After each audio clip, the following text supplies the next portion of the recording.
Hi, this is Lili Sanderson, and you're listening to Choosing Glory. Thank you for joining me this week for Doctrine and Covenants sections 6 through 9. These are relatively brief sections, but they are jam-packed with great stuff. And as I say so many times, we're just going to hit some high points. I hope each of you are seeking the Spirit as you read and study so that the Spirit can help to highlight or help us each individually, of course, focus on the things that the Lord is trying to communicate to us individually. And that's wonderful about the Scriptures. It's such a miracle that God gives us that millions of people can read exactly the same Scriptures and receive different insights, not doctrinally contradictory, but personal. And I hope that you're having that experience as I am, again, this year, going through this beloved book of Scripture. Thank you to all of you who send in comments and questions on YouTube or through the website that come to me, and I'm very grateful for your support of the podcast, especially my Patreon subscribers. Thank you for your patience. Still recovering from this post-Christmas crash. I have still some pretty tricky days where I don't get a lot done. So I appreciate your patience, but I am collecting information to post on Patreon. I just need to get it wrapped up and posted. So thank you for your patience and for supporting the podcast, because this would not happen without your help and support. And I am so grateful to each of you. I also want to just touch on a couple of news items, and I'm going to be brief this time around. I'm usually not, as you know. But there was an executive order this past week again. Of course, there are tons of them coming out, it seems, but that transferred male inmates, or was an order to transfer male inmates who identify as women. I'm only using the report didn't even use the term transgender women, and I was grateful for that because, brothers and sisters, we need to be careful about trying to keep our language as close to truth as possible. And sometimes that takes more thought and more care, and this is not about offending people or trying to disrespect anybody or trying to be unkind. It's trying to be faithful to the truth, faithful to our God, who is a God of truth. Again, our love goes out to all those people in the world who are suffering, who are struggling, whether it's from external forces or internal struggles. We're all exposed to both of those kinds of events, and I hope we do pray for each other as the world comes closer to the second coming of Christ. But brothers and sisters, that doesn't mean we have to change our language. We just need to be truthful and kind. And if other people want to be offended by that, that should not be our concern. We just read last week, we should not fear man more than God. And that means we should speak the truth so as to not offend the Spirit, so as not to offend the Lord. That the first commandment comes first in our lives can be shown by our willingness to speak truth. And if that takes a little time to find how to phrase our things, that's fine. Or if we have to practice that a little bit, great. Okay, went off on this phrase. Male inmates who identify as women, which is accurate, to men's facilities. I mean, really the world has gone mad. And to think that this has to be something that is corrected because over recent years, our efforts to be politically correct, or, we call it kindness or whatever, but we have allowed intact males to invade women's spaces. And it doesn't mean that all of those men are terrible people. Some of them are just confused. But as we reported many weeks ago, the potential for sexual abuse is vastly higher amongst transgenders than it is amongst straight males and straight females. So it doesn't make any sense for us to, as a policy, put people in danger, and particularly the vulnerable, where our job as a society, and yes, frankly, the mandate given by God to men because of their superior capacity for strength and power, is to protect the vulnerable. And too often that has been abandoned in the name of, again, some, kind of wokeness or political correctness. So there have been a lot of men in women's facilities, not just in the United States, but in some European countries as well.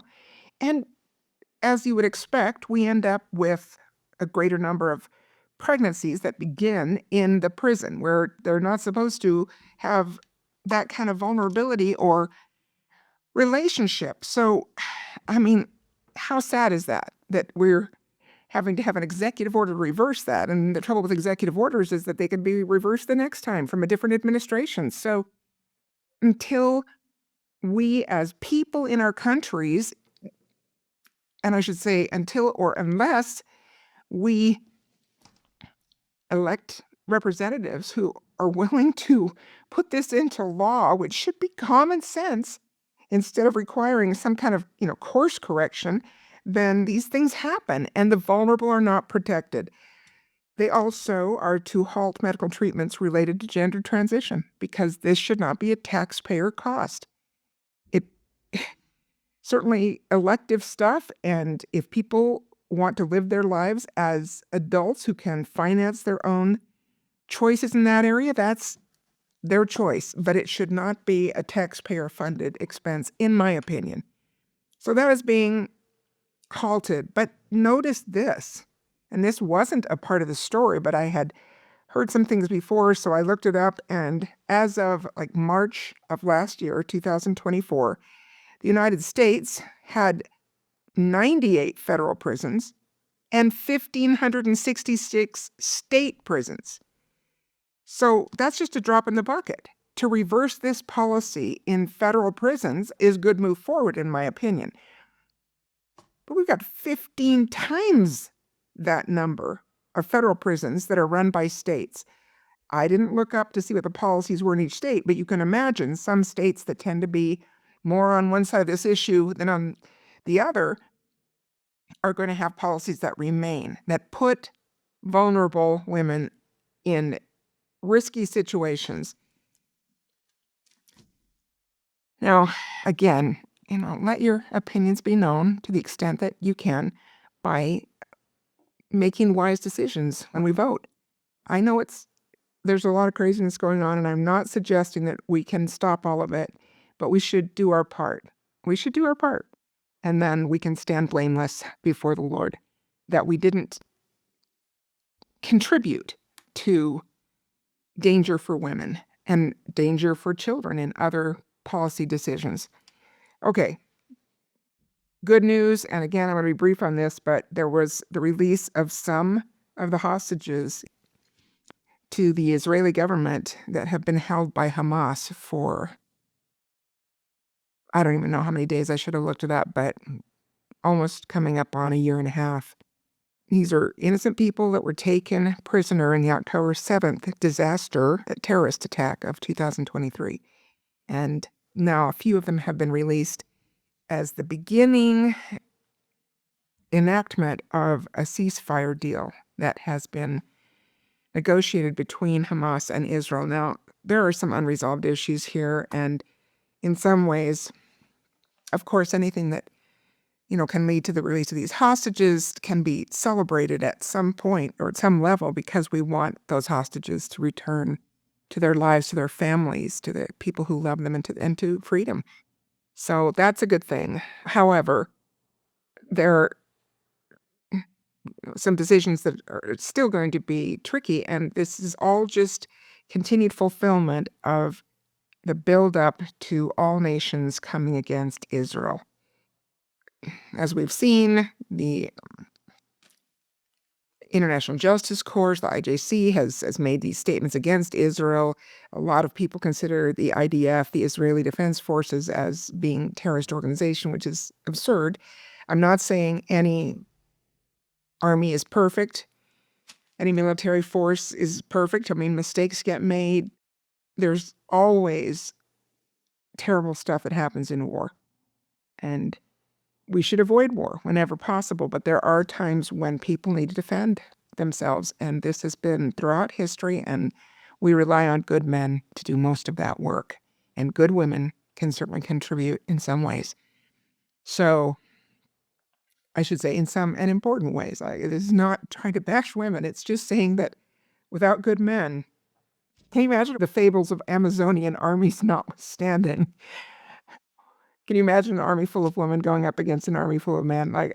Again, it's just absurd that we don't acknowledge these needs and differences for which we were created. So anyway, but some of the unresolved issues are like, who's going to govern Gaza? Because Hamas has not been utterly destroyed.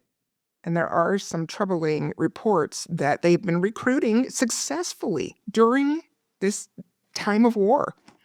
And yes, the Israeli military has had some very significant successes in trying to eliminate Hamas, which is a terrorist organization. And nevertheless, if they keep recruiting, as I've mentioned before, these are estimates, as you might imagine, but there are about 16 million Jews in the world. Over a half of those somewhat over half are in Israel. But there are close to 2 billion Muslims. Not all of them want the extinction of the Jews, but there are large numbers of them that don't disagree with the idea that Israel should be annihilated. So they can easily find replacements for the terrorists who are vanquished. So it's going to be an ongoing focus of attention for the world, and we'll see the fulfillment of prophecy continue in that region as trouble continues for Israel. And again, my heart goes out to Jews all over the world, because anti-Semitism has increased so dramatically also in ways that we haven't seen as a world since before the Holocaust. So we're talking about some very significant increases in violence against Jews and anti-Semitic attitudes and campaigns and so on. So we are seeing the fulfillment of those prophecies, and that's not an excuse. It's terrible to see these prophecies come to pass, but it should also fill us with confidence in the other prophecies that surround the second coming of the Lord, because all of them will be fulfilled. And we can trust that it ends with the glorious coming of our Savior Jesus Christ, which will begin healing for the entire world and for every person who goes into the millennial time. Well, I wanted to respond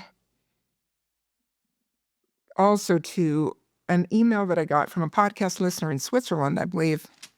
And it was a man named Marcus. And hi, Brother Marcus, thank you for your email. I just wanted to, again, start this response. I will finish it on Patreon, but there's enough here too that I thought would be of interest to other listeners.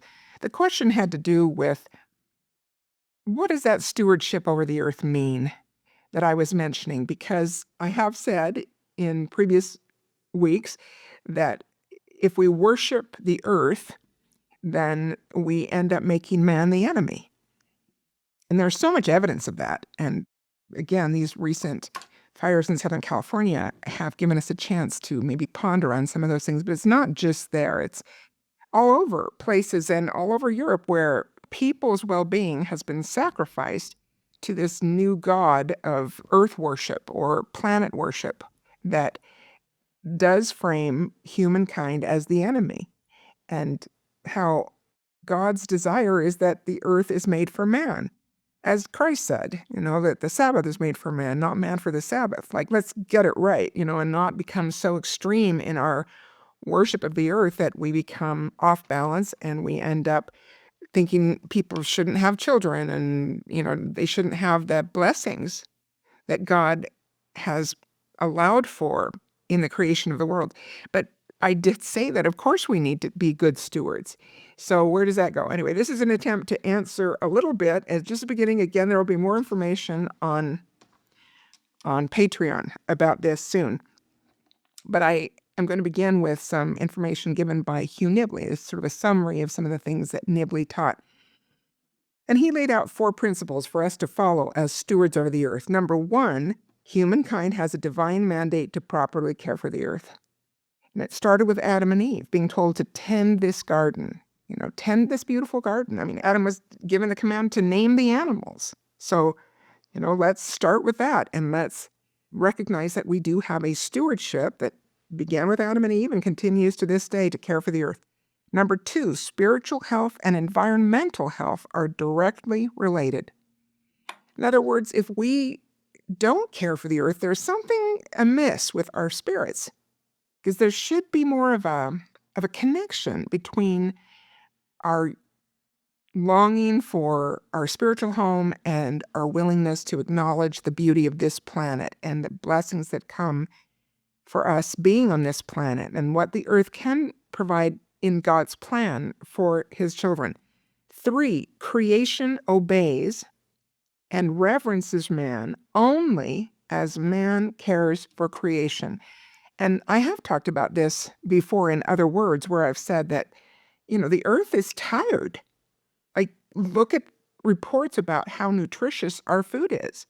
Like, the earth used to be able to provide all kinds of incredible things for us to consume that were plenty. I mean, wheat was made for man, but all the fruits and vegetables and other great things that the earth produces are intended for our good. And as I have mentioned, the studies show, and these are estimates now because I didn't look it up, but that an apple from like the 1940s has you'd have to eat 4 apples in this day to get the same nutritional value as that apple from the 1940s. So that's fatigue in a way. Like, our farming practices haven't been very wise.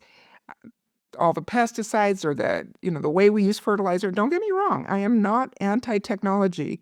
And I think some of those things have allowed us to eliminate hunger in a lot of parts of the world, but it does go too far sometimes. And I read a book that I think I've mentioned before as well. Years ago, one of my daughters, Bethany, was the daughter who mentioned a title to me that I read called Fruitless Fall. And it was about the honeybee. And when you think about it, we're all dependent on these tiny little bees that pollinate everything. And apparently in recent decades, they're starting to see colonies of honeybees collapse. And they even have a name for it. I'm going to forget what it is, but it's colony collapse syndrome or something like that. And they're not even sure exactly why that's happening, because some of them are taken over by mites and some have some infection, some have fungus. They're not even sure because it's not always the same thing that seems to destroy the colony. But one of the hypotheses that has emerged from people who study these amazing little creatures, that hypothesis is that we are probably using too many pesticides or too many chemicals in our environment, and somehow that is weakening the colonies, and so then they're more susceptible to whatever finally causes the death of those bees. So anyway, I guess one thing that I think about made me a lot more appreciative of those special little creatures. And there are other creatures that also pollinate, but honeybees are like the chief source of our food in that respect. But if we don't treat the earth well, it doesn't treat us well. And if we and we do see it getting fatigued. It seems to me when we read some of these findings, it does show us in some ways, and this is something that Chris and I used to talk about, is that there are so many ways that this planet could crash, that it could implode because of our carelessness. But here's the thing. I'm not suggesting that we have to be an expert in every one of these fields. We don't probably even understand still a lot of the miracles that happen in terms of the interaction of God's creatures and his creations that allow life to be sustained on this planet. Nevertheless, if we were sensitive to the Spirit, if we worshiped God, he would instruct us on how to move forward as good stewards. And we should individually, at least, because we can't change the way all the policies are around the world, but individually, we can have a reverence for the earth, and God can instruct us in our own stewardships. And that would be an advantage. And there is a spiritual connection. If we are spiritually cold, we are not going to care about the planet or about God's creatures that he has given us. But if we are closer to the Spirit, we feel a reverence for these things. Now, I will say,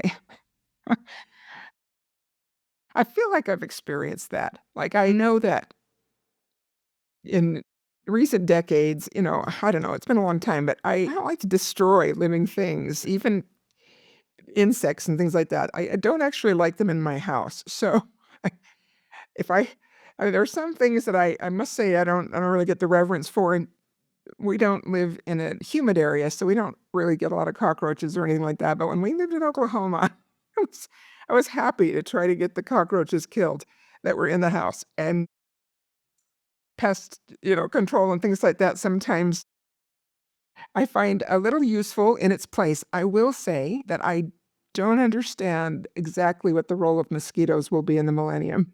That's uh, that was beyond me. I have to admit it. I think that most creatures are. It's going to be beautiful to see them in the millennium, all doing their function and not fierce or negative or dangerous to each other or to people. Mosquitoes, I don't get. There are a few others that might fall into that category. Let's not worry about that. The fourth nibbly point: mankind should never sacrifice environmental health on the altar of temporal wealth. And that's where we become excessive sometimes in our capitalist environments. Now, don't get me wrong. I agree with Churchill that capitalism, well, how did he put it in his clever way, that capitalism is, no, okay, I'm going to say democracy. That was the Churchill quote. Let me try to get this correct. That democracy is the worst form of government on the planet, except for all the other forms of government on the planet. And I think we could extend that idea to capitalism. It's better than all the other systems. And I believe that it is. However, the limitations are built within it because it doesn't really harness greed. And that's Nibley's point. If we're sacrificing our stewardship of the earth just for temporal gain, then we start to see the excesses that happen where stewardship is abandoned. So again, I think those are good points. Humankind has a divine mandate to care for the earth. Number two, spiritual health and environmental health are directly related. I think that's really accurate, and I'd love you to think about that and discuss that. Number three, creation obeys and reverences man only as man cares for creation. And that interactive effect, I think, is undeniable. And again, the earth seems to be fatigued to me. I'm still extremely grateful for the miracle of being on this planet and what the earth provides. But we can see that fatigue. We can see the problems coming more and more to the surface because of mistreatment in some ways of the planet. And again, I don't think that means that technology is not a blessing. Look how the church has utilized technology to spread the gathering of Israel and missionary work, all these amazing things, family history. Now we scan our temple recommends and we can pull them up. If we forget them on our way to the temple, they can pull them up. I mean, there are wonderful things. We can pay our tithing online. I mean, it's just, there's so many great things that are going on because of technology, but it should always be guided by the Spirit. And then in number four, we don't sacrifice our stewardship over the earth for just an increased effort to get temporal gain. We trust the Lord to provide enough and not to sit back and celebrate if we are just in this for money, and that we are willing to abandon good stewardship principles. So I hope that helps. I'm going to talk a lot more. There's a lot more here about Nibley's opinion, and then I'm also going to mention some things from Joseph Fielding Smith and President Kimball that I think you'll enjoy. There are a couple of other things as well that will go into that I think are relevant to the stewardship question over the earth. And I hope that is a beginning. And join me on Patreon for some additional thoughts on how our stewardship over the earth is meant to be handled and how we individually can contribute in our own sphere, in our own stewardship, to those things in the way that will please the Lord. And important to teach our children because they are getting it from all sides and there's no balance out there, brothers and sisters. We've swung so far from one end to the other sometimes as humankind, right? Okay, we're going to talk about Oliver Cowdery today because these sections, many of them are addressed directly to Oliver Cowdery, who enters the scene now in the Restoration. And again, it's not a comprehensive report on all the cool things that happen, so I hope that you are open to additional study. These days we have so many things available to us, right? Oliver Cowdery was 5'6" tall. The prophet Joseph was over 6 feet, so it must have been interesting. A much smaller man enters the scene with the prophet who was pretty tall for his day, and he becomes the main scribe for the Book of Mormon. Remember that, of course, Martin Harris was the scribe as Joseph translated the first 116 manuscript pages, and we talked about that fiasco last week. Oliver Cowdery was born in Vermont in 1806, just 1 year after the prophets, so they're very similar in age. He was the 8th and last child of a religious family who went through a lot of hardship, crop failures, and several moves as a family to try to start again and so on. Before his 3rd birthday, Oliver's mother died of tuberculosis, and it was the same disease that was going to carry him off. Pretty early in his life, he was 44. He did outlive the prophet by a few years. In 1828, as subsequent to his mother's dying, he lived with a lot of family members because, it must have been difficult for the father to have all these children, and Oliver very young, and some of his other siblings too, so he wasn't always with his father growing up. But in 1828, he was in his early 20s. He moved to Western New York, and he was hired in that area as a school teacher near Palmyra. And you know how back in that day, families who were sending children to school would help support the school teacher, sometimes with money to pay salaries, but also to provide room and board and, clean the schoolhouse, all kinds of things to try to allow somebody to come and educate their children. They would contribute in whatever way. So for a time, he lived with the prophet's parents, Joseph Sr. and Lucy Mack, and with their family members. So he heard about Joseph and the gold plates, and the neighborhood talked about that as well.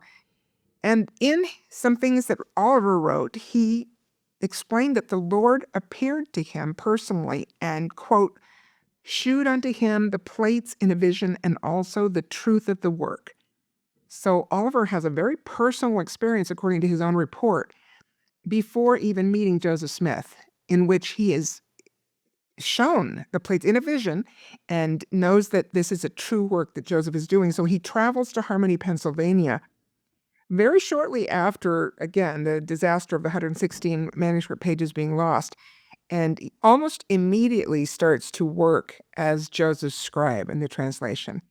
And remember, we mentioned last time that the verse that talked about, means would be provided. Oliver was part of that fulfillment. So he comes and he's an educated man, much more educated than the prophet Joseph, but is able to fulfill the need for somebody to be the scribe of the translation. Of course, he becomes one of the 3 witnesses.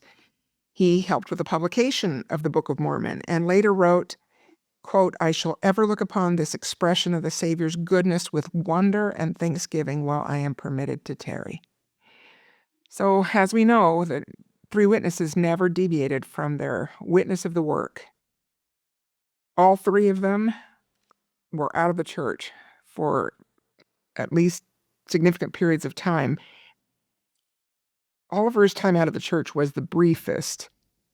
Martin's was a long time before he was reconciled, but he does reconcile. David Whitmer never reconciled to the church, but never denied his testimony or witness of what he had been shown and the truthfulness of the work. In 1830, so that's the year that the church is founded, he is one of the 6 founding members that were required in order for a church to become an official organization in New York. And the same year, and look how rapidly the missionary program began, because, of course, when you're warned, you warn your neighbor. And that was something that Joseph heard repeatedly from the Lord, is that we needed to send out missionaries to go and proclaim the gospel and start the gathering of Israel. And again, we mentioned that virtually all of them were from the tribe of Ephraim. So as a fulfillment of the prophecy that had been given by Jacob, the father of Joseph. Remember Jacob, who got a new name, Israel, and Joseph was one of those 12 sons of Jacob, or tribes of Israel. And Joseph had 2 sons, Ephraim and Manasseh, who both took the stature of one of the 12 tribes of Israel. So when Jacob was near death, he was giving a blessing to his son Joseph's 2 sons, and he crossed his hands and ended up with his right hand on Ephraim and his left hand on Manasseh. And Joseph tried to redirect those hands, just, gently correcting his father and saying, actually, Manasseh should be under your right hand because he is the eldest and Ephraim is the younger. But Jacob crossed his hands again and he said, Manasseh will be great, but Ephraim will be greater. And he went on and gave these blessings to these 2 sons, who both will have a huge part, that their descendants, as tribes of Israel, both will build the New Jerusalem. But Ephraim began the work, and Joseph Smith was from Ephraim, and almost all these early members were of Ephraim. And in fact, just as had been prophesied millennia before, they began the work, or Ephraim began the work of gathering, and continues to be a huge force for gathering, although now we are joined by all 12 tribes that are represented in membership of the church. Okay, anyway, so that same year, 1830, when the church is brand new, 4 missionaries went, Oliver was one of them, to the American Indian settlements in the West. And why? Because this, again, was something that God inspired. He said, I promised these authors of the Book of Mormon that their descendants and the descendants of their brethren, and again, the Nephites and Lamanites were mixed at the time of Christ, so after that it was more about how people divided themselves rather than whether they were originally descendants of Nephi or descendants of Laman and Lemuel. Nevertheless, the remnant of those peoples were referred to as Lamanites after the Nephite nation was destroyed because of their iniquity, and this book was sent to them. It's their story. And so early missionary activity included going directly to the remnant of the Lamanites. And that's something that Oliver participated in its very first iterations. They did, on that missionary journey, convert many people in the area of Kirtland, Ohio, which led to it becoming a center of the church. And as you know, the place of the Kirtland Temple, which has recently come back into the possession of the Church of Jesus Christ of Latter-day Saints. Why do we ever doubt anything, brothers and sisters? God works in His time and in His way. It's not my time, it's His time, and I'm trying to be patient with that. It's still this time in my life where my timing preferences would be, in my limited vision, because I see through a glass darkly, would be different.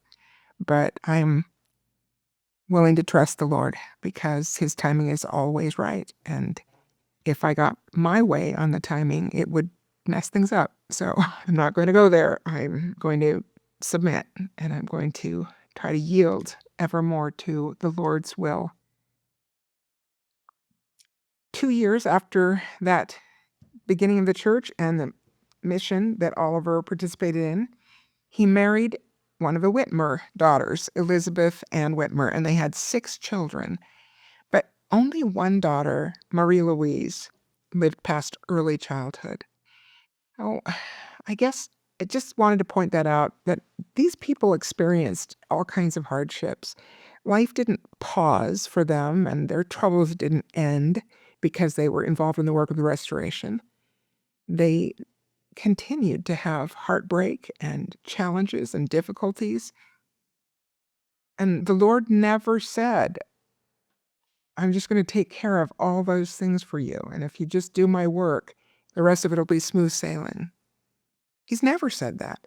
And if we pay attention as we're reading the stories of all scripture characters that choose the Lord, it doesn't mean that the way is easy for them. Again, I've mentioned this a few times, but the Lord is taking us, these lumps of clay, and he's offering us a chance to become these glorified beings who can be joint heirs with Jesus Christ. Like, that's this huge journey. And it doesn't happen without trials and without refinement. So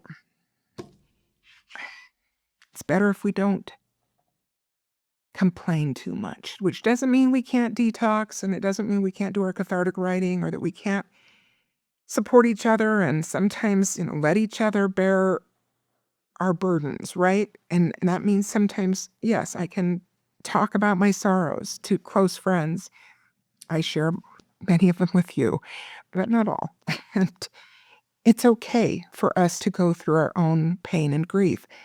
But if it takes us off the path of our covenants, brothers and sisters, it's not worth it. It's not worth it. We're missing the journey of going from that lump of clay to the potential of being like Jesus Christ. In fact, the tragedies didn't end with the other 5 children dying in their early childhood because Oliver's wife, Elizabeth, and the daughter, Maria Louise, died 2 days apart in 1892 and were buried together, and he had no other descendants. So there are no Cowderys that are descendant from Oliver that live today. Now, they both outlived Oliver by some time because he didn't have a very long life, as we said, but he doesn't have any descendants remaining. Anyway, second elder of the church was a calling that was given to Oliver because he and Joseph received so many revelations together and led those early restoration tasks together. He had other high leadership callings, played a key role in preparing Joseph's revelations for publication in the Book of Commandments, which later became the Doctrine and Covenants. With Joseph and Sidney Rigdon, who also plays a significant leadership role in coming days, he opened doors to the first temple that was built eventually in Kirtland, and this was in 1836, just 6 years after the church was formally organized. And with Joseph and Sidney, he presided over dedicatory sessions of that temple as a president of the high priesthood, and he, with others, witnessed the appearance of Jesus Christ and angelic ministers in the temple just a week after the dedication. So he had a really key role and some amazing opportunities in those responsibilities. 1 year later, however, and you remember, we'll talk about this more, but after the dedication of the Kirtland Temple, there was a huge apostasy. And I didn't look up this quote, but you may remember, I've talked about it before, that Brigham Young, when the Saints had come to Utah, was asked by a member of the church, is it wise for us to build temples again? Because remember, immediately Brigham Young goes and puts his cane down where the Salt Lake Temple is now and says, this, will be our temple. This is the place we'll build our temple. And then, of course, it took 40 years, but before then, Logan, Manti, and I guess St. George was the first temple in Utah that was completed. They were also started. And so somebody was expressing concern because he said, look what happened in Kirtland. There was a disaster with this huge apostasy that happened afterwards. And then Nauvoo, they get chased out and the temple's destroyed. So this individual who went to President Young said, is this a good idea to immediately start building temples? Here we are finally away from the mobs, and we found this Great Salt Lake Desert, which must have looked pretty bleak to these poor pioneers who had come from such fertile and lush regions. But the Lord led them here and prophesied that it would bloom as the rose in the desert, and certainly it has. Anyway, the person said, "It seems that every time we build a temple, the bells of hell begin to ring." And Brigham Young looked him right in the eye and said, "I want to hear him ring again." You gotta admire that wonderful prophet, Brigham Young, who says, "I want to hear them ring again." And yet we do see the bells of hell ring sometimes. As we build these temples, there is opposition. Satan doesn't go down without a fight at this stage, but he will go down, and the Lord will not let his work be frustrated. Okay, so after that, in that apostasy, Oliver was lost. He suffered some very severe and sort of crippling financial reversals when the Kirtland Safe Society went down, which was a kind of bank that they had started. And he criticized some of the church leaders for their mismanagement of funds. And then he really got off the path and started to spread rumors that Joseph Smith had committed adultery. So in 1838, Joseph Smith had the High Council investigate the claims against Oliver Cowdery, and they ultimately excommunicated him. So that's just 10 years after he was one of the three witnesses. 10 years. I know sometimes every day can seem like an eternity, but that's not very long. And it's so sad to me that, again, signs don't convert anybody. We know this.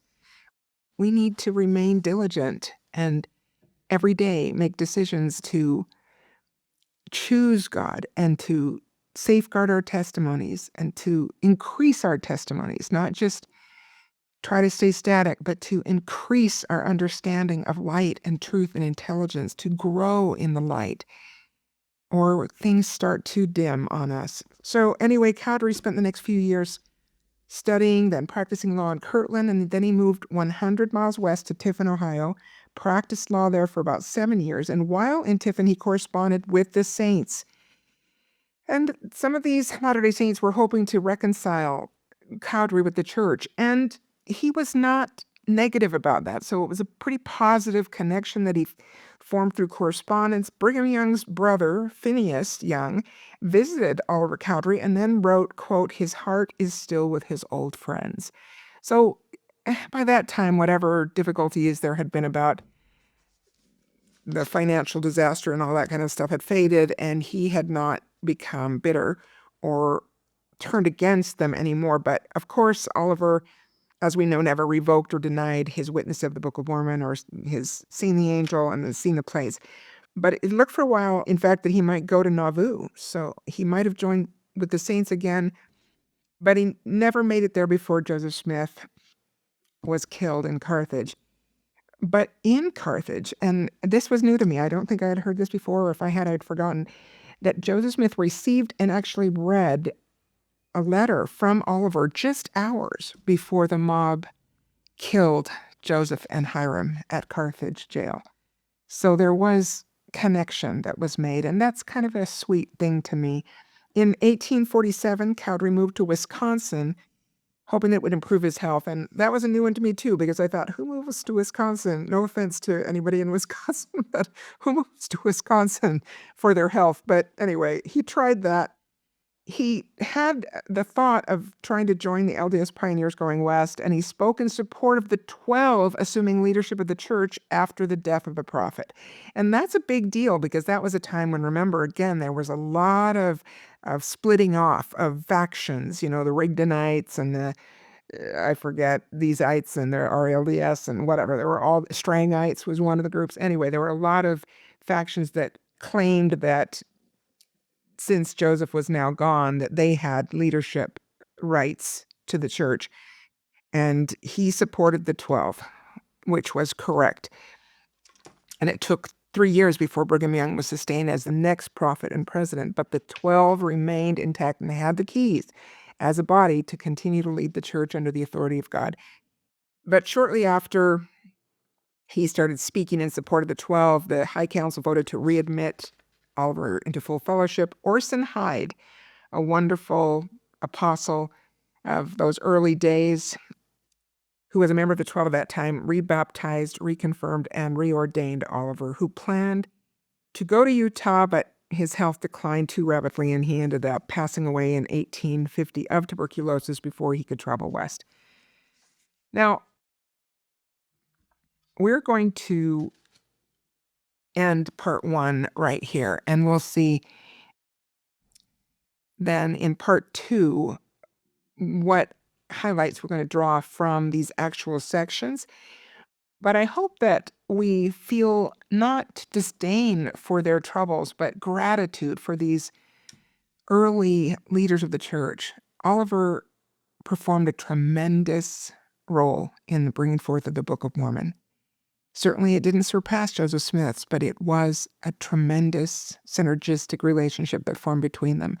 And together they performed really important parts of the restoration together under the guidance and direction of the Lord of Heaven. And I am grateful for all of those good people who made such sacrifices and went through such difficult times to bring forth this work into a worldwide kingdom of God that is like the stone cut out of mountains without hands, that is filling the earth. And during the millennium will flourish even more. I long for that time, and yet am trying to be patient with the Lord's perfect timing. As ever, I express my gratitude that we can choose glory and that we can prepare to build Zion. That's what these people were instructed to do, and that's what their goal was. And we can fulfill their beginning efforts by becoming a Zion people. Thanks to my husband, Chris Anderson, and Doug Larson of Point Digital. Take care.